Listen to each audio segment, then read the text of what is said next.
Good evening to all of you. अभी शाम को 7 बजे। जल्दी से फटाफट अपने सारे दोस्तों को बुला लीजिए। अभी हम क्लास शुरू करने वाले हैं और आज हम कुछ नया पढ़ेंगे, कुछ इंटरेस्टिंग पढ़ेंगे और कुछ नया सीखेंगे। इसी अंदाज के साथ आगे बढ़ेंगे।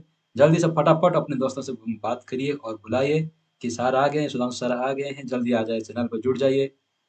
जल्दी डाकନ୍ତୁ ସାଙ୍ଗମାନ ସବୁ ହ୍ୱାଟ୍ସଆପ୍ ଫେସବୁକ୍ ଯେଉଁଥିରେ ବି ତୁମର ଆକାଉଣ୍ଟ ଅଛି, ଯେଉଁଥିରେ ବି ଯେଉଁ ସୋସିଆଲ ଆକାଉଣ୍ଟ ଅଛି, ସବୁ ସୋସିଆଲ ଆକାଉଣ୍ଟରେ ଫୋନ୍ କରିକି पोस्ट करिए। जल्दी से अपना सामान डाकନ୍ତୁ और एसएन पाठशाला जुड़िया कहतु। जल्दी से जुड़ने के लिए बोलिए ताकि हम ज़्यादा से ज़्यादा बच्चे जुड़ सकें और अपना ज्ञान को नेक्स्ट लेवल तक लेके जा सकें।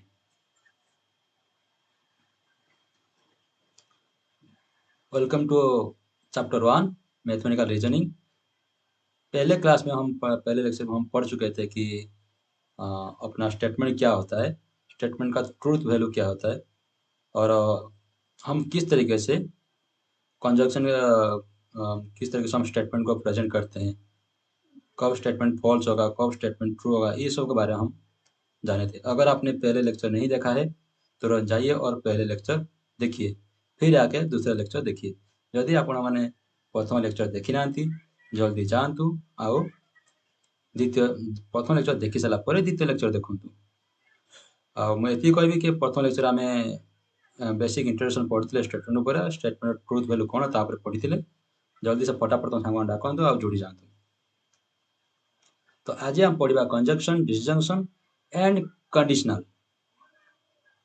कंजक्शन क्या है, कंजक्शन डिसजंक्शन क्या है, कंजक्शन किस तरीके से काम करता है, डिसजंक्शन किस तरीके से हमारे रियल लाइफ में काम करता है, ये सब बारे में हम जानेंगे। कंजक्शन केमिति हमारे रियल लाइफ में काम करुछि, डिसजंक्शन केमिति काम करुछि, से सब विषय जानिबा। जल्दी से फटाफट चुटकी भर के, जस्ट चुटकी भर के टाइम में जल्दी से अपने दोस्तों को बुला लीजिए और चले हम आगे बढ़ते हैं, शुरू करते हैं।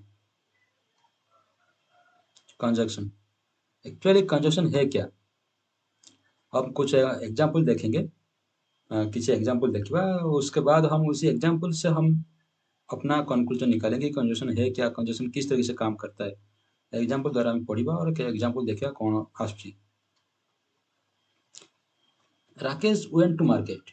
राकेश मार्केट गया और मार्केट से एक मोबाइल लाया। Rakesh bought a mobile, market से वो एक मोबाइल लाया।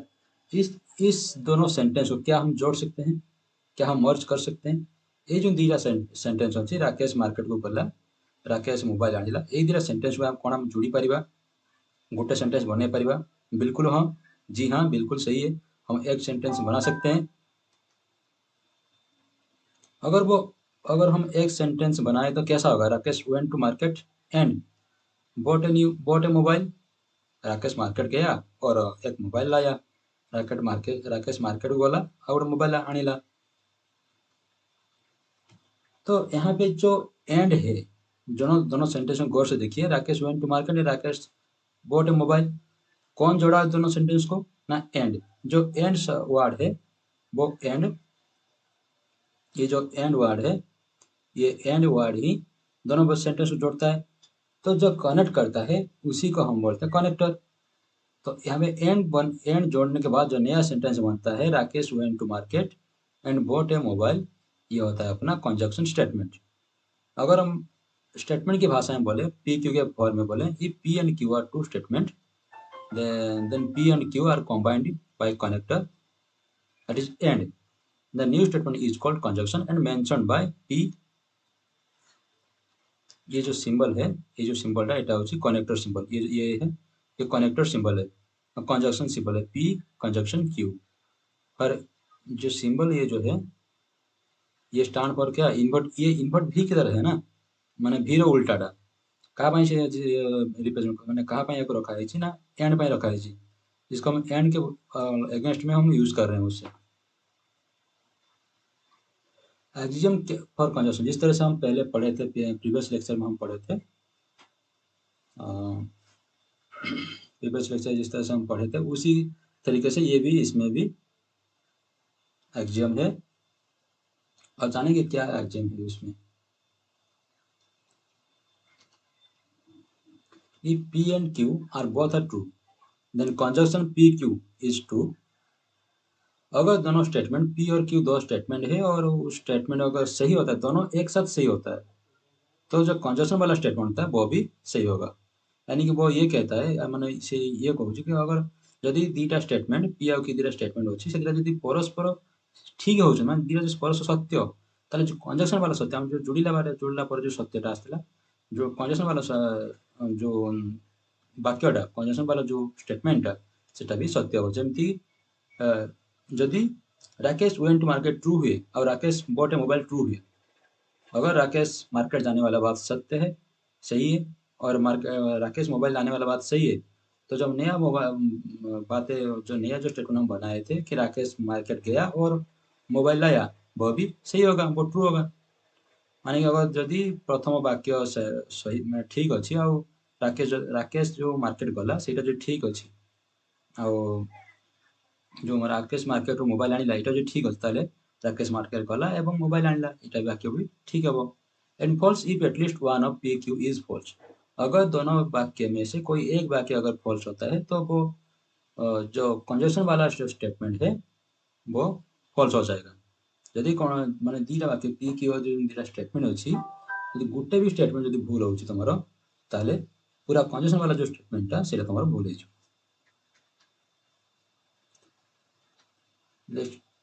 हम एक एग्जांपल लेते हैं। एग्जांपल के थ्रू में हम जानेंगे किस तरह से होता है। हमें पी एक स्टेटमेंट लिए कि पुरी इज इन ओडिशा, और क्यू एक स्टेटमेंट लिए कि Jagannath temple is in Odisha. अगर उस तरह का हम उसको हम एंड के जरिए कंबाइन करके लिखे, उसका कंजक्शन स्टेटमेंट क्या होगा? उसका कंजक्शन स्टेटमेंट ये होगा, Puri and Jagannath temple is in Odisha. भाई पहला वाक्य पी जो वाक्य है वो सही है, क्यू वाला जो स्टेटमेंट है वो भी सही है, पी स्टेटमेंट सही है, क्यू स्टेटमेंट सही है, और दोनों स्टेटमेंट भी सही है। अगर मान लीजिए आप ये वाला स्टेटमेंट पूरी इज इन ओडिशा गलत होता है, मान लो अगर यहीं पे और दूसरा एग्जाम्पल देखिए, ये दूसरा एग्जाम्पल देखिए, पुरी इज इन हरियाणा। क्या ये सही है? पुरी इज इन हरियाणा, हम यहाँ पे हम मैं बता दूं, पूरी हम उड़ीसा के डिस्ट्रिक्ट को लेके चल रहे हैं। ये पुरी इज इन हरियाणा, ये जो ये गलत है, हमको पता है कि ये गलत है, लेकिन दूसरा वाला स्टेटमेंट सही है। तो जो हम यहाँ पे सॉरी यहाँ पे कंजक्शन का सिंबल रहेगा अपना डाल दीजिएगा। तो जब कंजक्शन वाला स्टेटमेंट है Puri is in Haryana and Jagannath temple is in Odisha, ये तो गलत हो गया कि भाई पूरी हरियाणा में है और जगन्नाथ टेम्पल उड़ीसा में। ये तो हो ही नहीं सकता क्योंकि जगन्नाथ टेम्पल पुरी में है। तो ये पूरा स्टेटमेंट गलत हो गया। इसी के आधार पर हम टेबल बनाए हैं। आइए आइए देखते हैं टेबल किस तरीके से होता है, क्या है। ये देखिए, ये पहला स्टेटमेंट पी स्टेटमेंट है, ये Q statement, Etah P statement Etah Q statement, and ये दोनों कंजक्शन वाला स्टेटमेंट है। अगर पी ट्रू होता है और क्यू ट्रू होता है दोनों, तो कंजक्शन वाला स्टेटमेंट ट्रू होगा। यदि यदि पी ट्रू हम और क्यू ट्रू हम, ताहले तो कंजक्शन वाला जो स्टेटमेंट है सेटा भी ट्रू हम। इन अदर केसेस अगर कोई भी एक स्टेटमेंट गलत होता है, आप देख लीजिए सारे तो कंडीशन वाला स्टेटमेंट गलत हो जाएगा। जदि कौन से गोटे स्टेटमेंट दीटा स्टेटमेंट भितर जदि पी और क्यू भितर कौन से गोटे स्टेटमेंट भूल होची, ताले पूरा जो पी कंजक्शन क्यू जो स्टेटमेंट है हेटा पूरा भूल हो जाउछे। नेक्स्ट अभी जो हमारे पास नया जो टर्म आता है disjunction and axiom of disjunction. जिस तरह से हम कंजक्शन देखे हैं रियल लाइफ से, जबकि हम कंजक्शन देखिले रियल लाइफ रू, ठीक उस तरीके से हम डिसजंक्शन को भी देखेंगे। ठीक से भाई आम डिसजंक्शन को भी देखा हम रियल लाइफ रे किस तरह से जुड़ा हुआ है और किस तरह से काम कर रहा है हमारे रियल लाइफ रे केमी जुड़ी जाइए, केमी जुड़ी जाए, आम केमी डिसजंक्शन को आम रियल लाइफ रे व्यवहार करुचे से सब विषय में बर्तमान जाना। Like conjunction we have merge two statement P and Q by or, and then the new statement is called disjunction statement and is represented by P। जो V वाला सिंबल है वो होता है और को रिप्रेजेंट करता है, P डिसजंक्शन Q।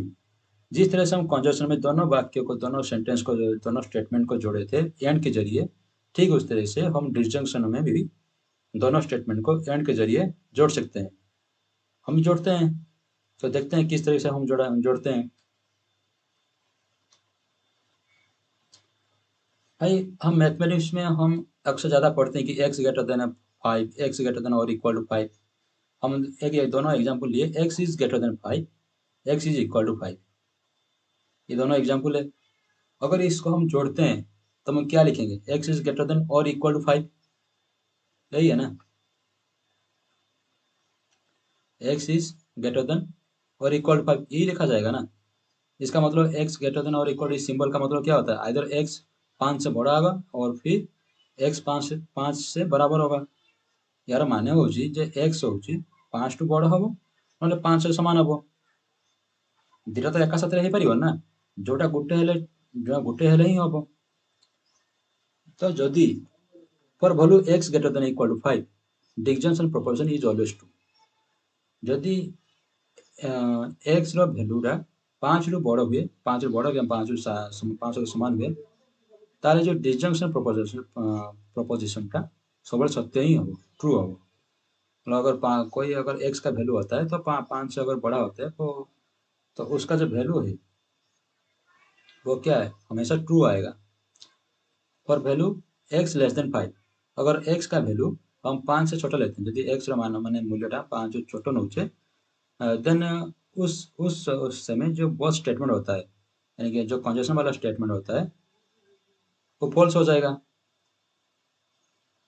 अगर x का वैल्यू जो 5 लेते हैं तो दोनों स्टेटमेंट, जो p स्टेटमेंट ये भी फॉल्स हो गया, ये q स्टेटमेंट ये भी फॉल्स हो गया, देन कंजक्शन स्टेटमेंट क्या हो जाएगा, फॉल्स हो जाएगा। यदि आम यहाँ फल्स हो गला एक्स लेस देन 5 जब यहाँ फल्स होगा और यहाँ भी फल्स होगा तो यहाँ से फल्स हो, ठीक अच्छे। तो यही खेल गोटे केस यहाँ, जिते जब दीटा स्टेटमेंट पी एंड क्यू दिटा जो फल्स हो ताले से डिसजंक्शन वाला स्टेटमेंट भी फल्स हो। On other cases, otherwise all cases that disjunction statement are true. ये देखिए पी क्यू दो स्टेटमेंट है और ये पी डिसजंक्शन क्यू स्टेटमेंट है। हर वो केस में अगर कोई एक भी ट्रू होता है तो डिसजंक्शन वाला स्टेटमेंट ट्रू होता है। फॉल्स कब होता है, जब दोनों स्टेटमेंट फॉल्स होता है। देखो ये भलरे जदि कौन सी तीन स्टेटमेंट भितर जदि कौन सी गोटे स्टेटमेंट भी ठीक अच्छी ताले डिसजंक्शन वाला स्टेटमेंट ट्रू हम। भूल केतेबेले जेतेबेले होची फॉल्स केतेबेले हो जेतेबेले होची दीटा जाक स्टेटमेंट फॉल्स हो। अभी जो नया टर्म पढ़ने वाले हैं वो conditional.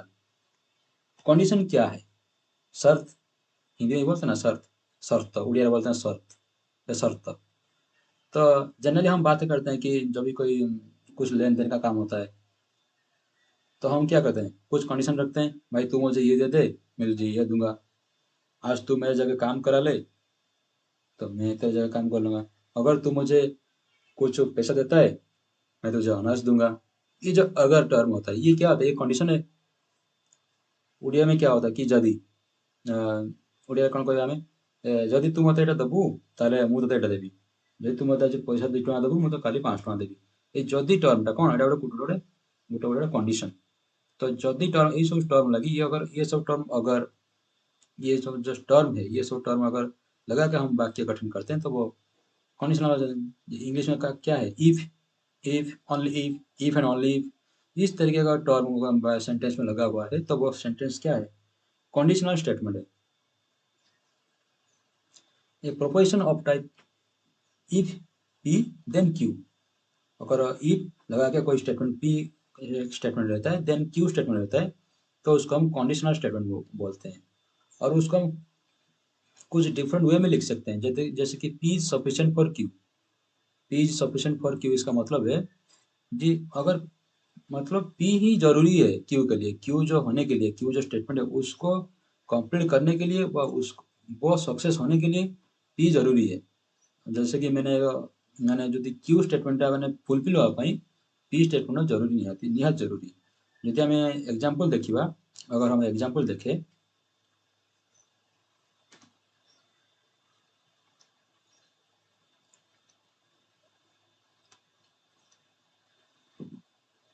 if you work hard in smart way, if you work hard in smart way then success is yours। ये देखो इफ है पहले, इफ है इफ है, ये जो you work hard in smart way ये क्या हो गया, स्टेटमेंट पी हो गया, देन है ये इधर भी देन है, हिज सक्सेस इज योर्स। ये क्या हो गया, क्यू हो गया। माने इफ परठू ए जो स्टेटमेंट ए जाए ये है गला पी, और देन परठू ये जो स्टेटमेंट है ये है गला क्यू। तो ये Q success is yours, success कब मिलेगा, तब सक्सेस तब मिलेगा जब तुम ज़्यादा मेहनत करोगे। भाई सक्सेस सेतेबेले मिलिबो जेतेबेले तुमे हार्ड परिश्रम करिवो, हार्ड काम करिवो। तो ये क्या सफिशिएंट हो गया किसके लिए, इस सक्सेस के लिए। तुम्हारे सक्सेस के लिए सफिशिएंट जरूरी है भाई, इसके बाद तो कुछ हो ही नहीं सकता। तो ये जो पी वाला पर्सन है, इसे P is sufficient for Q, इसलिए कहा गया P is sufficient for Q. तेणु कहला माने एटा कोन जरूरी का पई, सक्सेस होवा पई। तो तेणु कहला पी स्टेटमेंट होछि sufficient for q. Q is necessary for p. P कौन, क्यूटा जो नेसेसरी दरकार, से क्यू पाई ही जे काम करूछि पी, क्यू पाई काम करूछि, क्यू के लिए वो काम कर रहा है, हाँ या ना। वो क्यों स्मार्ट वर्क करेगा, सक्सेस के लिए। तो सक्सेस क्या उसका नेसेसरी है, तो इसीलिए कहा गया Q is necessary for P. ठीक है। और एक ये P only Q, Q provide that P, ये कुछ डिफरेंट तरीके के नाम है। अगर हम उसको लिखना चाहते हैं तो उसको हम इस तरह से लिखेंगे, पी इम्प्लाइज क्यू। पी ये जो है arrow mark right arrow, P उसको हम इम्प्लाइज पढ़ सकते हैं, पी इम्प्लाइज क्यू। फिर पी इज कॉल्ड एंटीसीडेंट और हाइपोथेसिस। पी को क्या कहलाता है, एंटीसीडेंट और हाइपोथेसिस। पी को आम एंटीसीडेंट कहवा ना हाइपोथेसिस कहवा। क्यू इज कॉल्ड कॉन्सिक्वेंट और कनक्लूजन। क्यूटा कौन कहवा आम कॉन्सिक्वेंट कहवा कि कनक्लूजन कहवा। क्यू को हम कॉन्सिक्वेंट बोल सकते हैं क्या, या फिर कनक्लूजन ही बोल सकते हैं। तो कंडीशनल स्टेटमेंट अगर फॉर्मली देखा जाए, conditional statement is formed by combining two statement by the connective if then. If then के जरिए या फिर ओनली इफ के जरिए, इस तरह से जो कनेक्टर है उसके जरिए अगर कोई स्टेटमेंट बनता है वो होता है conditional statement. Thank you, thank you very much for your listening and for patience. आपको आप सब मेरे साथ जुड़ने के लिए और हमारे मेरे साथ मिलकर पढ़ने के लिए आपको तहे दिल से शुक्रिया। जल्दी से जल्दी अगर आपके दोस्त नहीं आए इसी लाइव क्लास के दौरान, जल्दी से ये लिंक उन दोस्तों से पहुंचाइए जिनको ज़्यादा से ज़रूरत है, बहुत जिनका मैथ वीक है, जिनको मैथ पढ़ना है, जिन बच्चों ने पढ़ नहीं पाते हैं कोचिंग के वजह से, उन सारे बच्चों को, या फिर जो जो कोई रिवाइज कर रहा है, उन सारे बच्चों को आप भेजिए, ये मेरा इस वीडियो को भेजिए और बोलिए कि सर सुदाम सर पहले से शुरू से पढ़ा रहे हैं अच्छी तरीके से, और आप जुड़ जाइए उनसे। Thank you very much.